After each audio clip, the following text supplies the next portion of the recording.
Magandang buhay mga kapatid. Tingnan po natin ang mga kaganapan sa ibang countries na nag-revolution lately and in fact burning buildings, killing politicians na sana hindi mangyari comparatively sa mga nangyayari sa Pilipinas ngayon. We have to reveal some striking similarities between Nepal and the Philippines na nag-i-escalate po ang mga nangyayari sa geo-socio-political and economic conditions ng Pilipinas. Yung mga tipong kahit ang isang country na ang nagsabi na hindi tayo pautangin dahil sa corrupt tayo, abay, dinidinay pa natin na ang isang leader ng isang country ay hindi nagpapautang natin at sasabihin natin nagsisinungaling yun. Diba? This is systemic corruption. The lies. Both Nepal and the Philippines experience widespread corruption that permeates every sector, including government, judiciary, police, health services, and education. In Nepal, corruption is described as symptom of deep-seated and fundamental economic, political, and institutional weakness. Similarly, in the Philippines, corruption is a major obstacle to development and accountability. Ang ating pong kaso na i-file ng PhilHealth ng 2025 budget until now hindi pa rin dinidesisyonan ng Korte Suprema. Although in the very latest decision, medyo naging fair ang decision kay BP Sara because the Supreme Court knew magkakaroon ng constitutional crisis. Ngayon, makikita natin ang another similarity ng Nepal at ang Pilipinas, the abuse of power. In both countries, powerful individuals and groups exploit their positions for personal gain, often at the expense of the poor and vulnerable. Nepali politicians and government officials have been known to engage in corrupt practices like bribery. Diba? Nakita natin yon, embezzlement and nepotism, while Philippine officials have faced similar allegations. Inequality and poverty. This is another characteristic na similar po tayo sa Nepal. Corruption in both countries exacerbates income inequality and poverty. Biro mo yung isang butil ng emerald at saka diamond sa Diskaya tree na binili daw niya sa Africa ay talagang gold at saka yung diamond is worth 50 million pesos. In the same breath, in Nepal, corruption has led to poor public services, slow development, and a widening gap between the rich and the poor. In the Philippines, corruption has hindered economic growth and perpetuated poverty in the past 3-year time. The lack of transparency and accountability also have the similar breadth in both Nepal and the Philippines. Nag-i-struggle po tayo with inadequate transparency and accountability mechanisms, making it difficult to hold corrupt officials accountable. In Nepal, anti-corruption bodies have been criticized for being ineffective, while in the Philippines, there have been calls for greater transparency and accountability in government dealings. Public discontent. This is also one striking similarity. The similarity in public sentiment is also noteworthy, with many citizens in both countries expressing frustration at saka disillusionment sa sistema, and we are all demanding change except for those people na binabayaran po na mga trolls. The upcoming rallies in the Philippines may be a manifestation of public discontent with corruption and governance issues. But then, even these concerted actions, ang mga tao ay suspect na po na hindi ba rin ba ito orchestrated para mag-create ng martial law. While the specific demands and outcomes of these rallies are uncertain, they may focus on issues like good governance. The citizens may demand greater transparency and accountability from government officials and institutions. Anti-corruption efforts.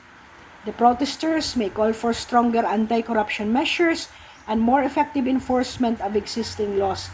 Pero yung mga bayaran po, ang sinisigaw ay si Sara ang mag-resign, na nakikita natin ito, 1 bilyong pesos sa flood control ay ipinatalo lang sa casino ng 5 BGC boys. So, but then we are also sidetracked. 2 politicians na mga bata pa ay dinidiscredit si Diskaya dahil sila mag-asawa ay sinabi na si Saldico at saka si Martin Romualdez ay may 30% automatic. Hindi ko po alam kung bakit biglang napunta na naman ang isang corrupt na umupo na hindi man nanalo na gustong ipatingin ang Davao na ang flood po ay nasa Manila. This requires economic justice. Rallies may also focus on economic justice, including demands for more equitable distribution of resources and opportunities. Pero po, kung atin pong susuriin masyado, ang nearly 500 billion na 2023 at 2024 na insertions lamang po sa flood control, okay, ay hindi man lang nag 1%, dahil ang 2023 na total budget insertion was 185 billion. In 2024, 215.643 billion ang allocated na flood management program. And yet, ipinatalo po ang 1 billion. So, kung susumatotalin mo, nasaan po ang 99% sa billions ng pesos na yan na nawala. Let us say, kunin natin ang 3% na nakawat ng mga DPWH. Nasaan po ang 97% sa 500 billions of pesos sa flood control lang? Pero trilyon po ang pinag-uusapan. Even VP Sara said, ang mga eskwelahan ng over 10 billion ng 2023 at ang 5 billion na 2024 na insertion ay hindi na po nakayanan ni VP Sara, kaya siya ay nag-resign dahil siya ang mananagot sa insertion na yon, and yet hindi nagdaan sa kaniyang mga kamay ang management and control. Be not sidetracked. Hindi po natin tayong nag-iisip, hindi tayo mga bobo. Marami ang Pilipino na hindi bobo. 32 million of whom voted for VP Sara, at alam natin ito yung hindi mga bayaran na loyalista ng mga Duterte.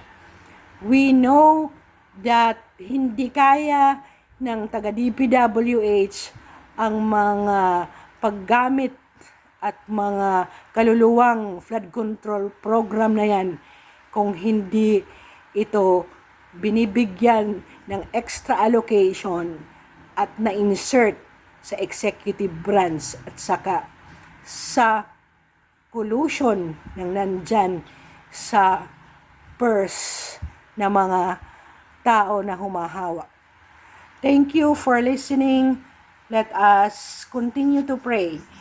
Huwag po tayong magpadalos-dalos na sumama sa mga rally na hindi natin kilala ang mga tao at bakit uulit-ulitin ko ito before I sign off. Sino yung batang yan na nagsasalita ng rally para bukas? Bakit hanggang ngayon ang media hindi kinukuha ang pangalan na yan?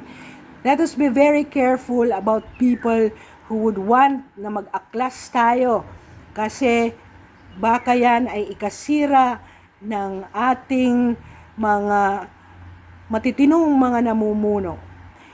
With all of this, I summarize, kahit ano ang sabihin nyo, hindi nabubuklat ang mga yan kung walang isang magiting at matapang na Senator Marcoleta. Kahit sausawan nyo yan, hindi namin makakalimutan na ang pag-divulge ng mga irregularities na yon ay ang objective ni Marcoleta. Sana natulungan kung totoo sana ang mga assertions ng isang liderato na kuno gustong i-clean up. Even Escudero also proposed a bill para ma-address from the beginning ang mga to, from the budget call to the implementation, ang lahat ng steps to correct the methodologies at saka processes na mawalan ng corruption, if not malesen. Pero sana hindi lang lesson, talagang i-eradicate. If President Trump was able to find out corruptions na nangyari sa USAID at kung ano-ano pang mga kabalbalan ng Biden administration, I think anyone who is really serious in cleaning up the government, marami po tayong mga senador na kagaya ni Senator Johnson ng US, ng Secretary ng Health, na gusto po ng malinis na governance ng ating gobyerno. We pray more and thank you for listening, kayong bumabalik sa akin na talagang facts ang hinahanap at hindi mga opinion na walang kabuluhan. Thank you for subscribing, commenting, and liking.